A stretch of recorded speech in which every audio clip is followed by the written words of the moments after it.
Hi hello friends, welcome to my YouTube channel and company wow MRS part of your life. Friends, మనం ఈ వీడియోలో used to structure గురించి నేర్చుకోబోతున్నాం. So used to structure మనం ఎప్పుడు ఉపయోగించాలంటే, ఏదైనా ఒక పని గతంలో మనం అలవాటుగా చేసేవాళ్ళం అని చెప్పే సందర్భంలో మనం యూజ్డ్ టు స్ట్రక్చర్ ఉపయోగించాలి. గతంలో అలవాటుగా చేసే స్ట్రక్చర్ అంటే మనం ఒకసారి ఎగ్జాంపుల్ తెలుగులో చూద్దాం. మనం అంటే ఏ సందర్భంలో యూజ్ చేయాలో అర్థమవుతుంది. సో నేను నా 10th క్లాస్ చదివేటప్పుడు ప్రతిరోజు సాయంత్రం క్రికెట్ ఆడేవాడిని. ఓకేనా, నేను ప్రతి ఆదివారం సినిమా చూసేవాడిని. ఆమె ప్రతి సండే చర్చికి వెళ్ళేది. అంటే మనం యూజ్డ్ టు స్ట్రక్చర్ యూజ్ చేసామంటే దాని మీనింగ్ ఏంటంటే, ఇప్పుడు చేస్తున్నామా చేయట్లేదా అని కాదు, గతంలో మనం ఎప్పుడైతే మెన్షన్ చేసామో అప్పుడు చేసేవాళ్ళమని మీనింగ్. ఓకేనా, అంటే గతంలో అలవాటుగా చేసేవాళ్ళము. ఏదైనా ఒక పని గతంలో నేను అలవాటుగా చేసేవాడిని, ఆమె అలవాటుగా చేసేది అని మీనింగ్. అంటే ఆ సందర్భంలో ఉపయోగించాలి. ఓకేనా, సో నేను ప్రతిరోజు ఉదయం 4 నిద్ర లేచేవాడిని. సో ఇది యూజ్డ్ టు స్ట్రక్చర్ అనమాట.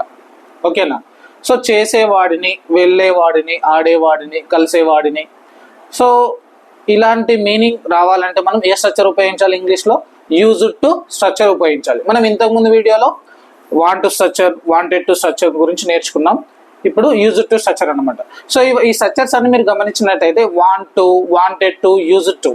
సో ఈ వర్డ్ తర్వాత ఫస్ట్ ఈ స్ట్రక్చర్ వర్డ్ తర్వాత నెక్స్ట్ టు అనే ప్రిపోజిషన్ ఉంది. సో అక్కడ టు తర్వాత ఎప్పుడైనా సరే మనం V1 మాత్రమే ఉపయోగించాలి. ఓకేనా friends, first point do forms తర్వాత V1 ఉపయోగించాలి. అంటే డూ తర్వాత అయినా, డస్ తర్వాత అయినా, డిడ్ తర్వాత అయినా V1 ఉపయోగించాలి. అదేవిధంగా సో ఈ స్ట్రక్చర్లో టు అనే ఇన్ఫినిటివ్ తర్వాత కూడా మనం V1 ఉపయోగించాలి. రైట్. సో ఒకసారి నేను తెలుగులో అంటే తన పేరు రాధా అనమాట. రాధా మేడం ఎవరో కాదు, మా సిస్టరే అనమాట. సో ఇప్పుడు నేను కొన్ని తెలుగులో అడుగుతాను, ఆ మేడం మనకి ఇంగ్లీష్లో చెప్తుంది. రైట్. నేను ప్రతిరోజు సాయంత్రం క్రికెట్ ఆడేవాడిని. I used to play cricket every day in the evening. Very good. I used to play cricket every day in the evening. ఓకేనా, నేను ప్రతిరోజు సాయంత్రం క్రికెట్ ఆడేవాడిని. సో అంటే అక్కడ ఏం చెప్పాను నేను? ఆడేవాడిని అంటే ప్రస్తుతం గురించి చెప్పట్లేదు. నేను గతంలో సాయంత్రం క్రికెట్ ఆడేవాడిని అని చెప్పాను. సో యూజ్డ్ టు స్ట్రక్చర్ ఉపయోగించాలి. సో మనం ఇంతకుముందు వీడియోలో చెన్నైకి వెళ్ళడం అనేది తీసుకోవడం జరిగింది ఎగ్జాంపుల్.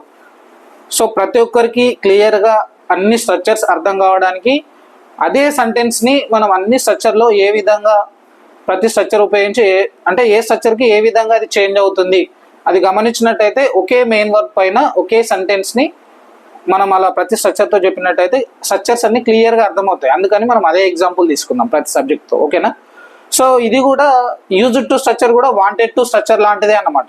సో మనం వాంటెడ్ అనేది V2, యూజ్డ్ అనేది V2. సో ఇక్కడ డిడ్ అనే హెల్పింగ్ వర్బ్ ఉపయోగించాలి. ప్రతి ఏ సబ్జెక్ట్ అయినా సరే డిడ్ అనే హెల్పింగ్ వర్బ్ ఉపయోగించాలి. డిడ్ అనే హెల్పింగ్ వర్బ్ ఉపయోగించామంటే నెక్స్ట్ V1 రావాలి. అంటే యూజ్డ్ బదులు యూజ్ అని యూజ్ చేయాలి. Use to, did, use to. Did ఉపయోగించకుండా ఓన్లీ యూజ్డ్ టు అని ఉపయోగించాలి. డిడ్ వాడకుండా మనం సెంటెన్స్ చెప్పాలంటే, అంటే హెల్పింగ్ వర్బ్ లేకుండా సెంటెన్స్ చెప్పాలంటే used to. Helping verb did ఉపయోగిస్తే డిడ్, యూజ్ టు. డిడ్ ఉపయోగించిన తర్వాత యూజ్డ్ రాదు. ఓకేనా, క్లియర్. రైట్. నేను చెన్నై వెళ్ళేవాడిని. I used to go to Chennai. Right. నేను చెన్నై వెళ్ళేవాడిని అంటే I used to go to Chennai. So మనం గతంలో కొంచెం మీకు క్లియర్గా అర్థం కావడానికి అంటే ఆ పాస్ట్కి సంబంధించిన వర్డ్ యూజ్ చేసినా యూజ్ చేయకపోయినా వెళ్ళేవాడిని, చేసేవాడిని అంటే మీకు గతం అని ఆటోమేటిక్గా అర్థమైపోతుంది. ఓకేనా, మీకు సింపుల్గా క్లియర్గా ఉండడానికి నేను ఎలాంటి పాస్ట్ టైంకి సంబంధించిన వర్డ్ యూజ్ చేయట్లేదు. రైట్. మళ్ళీ ఒకసారి, నేను చెన్నై వెళ్ళేవాడిని. I used to go to Chennai. మేము చెన్నై వెళ్ళే వాళ్ళము. We used to go to Chennai. మీరు చెన్నై వెళ్ళేవారు. You used to go to Chennai. వారు చెన్నై వెళ్ళేవారు. They used to go to Chennai. అతడు చెన్నై వెళ్ళేవాడు. He used to go to Chennai. ఆమె చెన్నై వెళ్ళేది. She used to go to Chennai. ఇది చెన్నై వెళ్ళేది. It used to go to Chennai. Ravi Chennai వెళ్ళేవాడు. Ravi used to go to Chennai. Doctors Chennai వెళ్ళేవారు. Doctors used to go to Chennai. Right. So simple అండి, మీకు wanted to సచర్ అర్థమైతే use to సచర్ కూడా చాలా simple, same అన్నమాట. అది సింపుల్ పాస్ట్ సంబంధించింది, ఇది కూడా సింపుల్ పాస్ట్కి సంబంధించింది. సో వాంటెడ్ టు అంటే చేయాలనుకున్నాను, యూజ్ టు అంటే చేసేవాడిని, అంతే సింపుల్. ఓకేనా ఫ్రెండ్స్? సో సేమ్ సెంటెన్సెస్ మనం ఇప్పుడు హెల్పింగ్ వర్బ్ ఉపయోగించి చూద్దాం. ఏ సబ్జెక్ట్ అయినా సరే డిడ్ అనే హెల్పింగ్ వర్బ్ వస్తుంది, యూజ్ టు బదులు యూజ్ టు అనాలి, అంతే సింపుల్. సో ఈ రౌండ్ మొత్తం మీరు హెల్పింగ్ వర్బ్ ఉపయోగించి చెప్పండి. నేను చెన్నై వెళ్ళేవాడిని. I did used to go to Chennai. మనము చెన్నై వెళ్ళే వాళ్ళము. We did used to go to Chennai. మీరు చెన్నై వెళ్ళేవారు. You did used to go to Chennai. వారు చెన్నై వెళ్ళేవారు. They did used to go to Chennai. అతడు చెన్నై వెళ్ళేవాడు.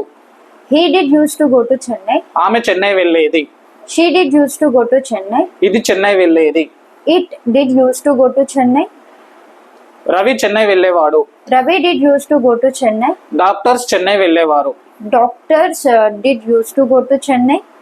సింపుల్ ఫ్రెండ్స్, ఇంతే అన్నమాట. With helping verb use to తర్వాత V1, without helping verb use to తర్వాత V1, with helping verb did use to తర్వాత V1, simple అన్నమాట. ఓకేనా ఫ్రెండ్స్? సో మీరు అంటే మనం ఓన్లీ చెన్నై వెళ్ళడమే ఎగ్జాంపుల్గా తీసుకున్నాం కాబట్టి ఒకసారి మీకు వేరే వర్బ్ కూడా యూజ్ చేస్తే బాగుంటుంది అనుకునే వాళ్ళ కోసం ఒకసారి మనం యూజ్ టు స్ట్రక్చర్లో ఇంకో మెయిన్ వర్బ్ తీసుకుందాం. సో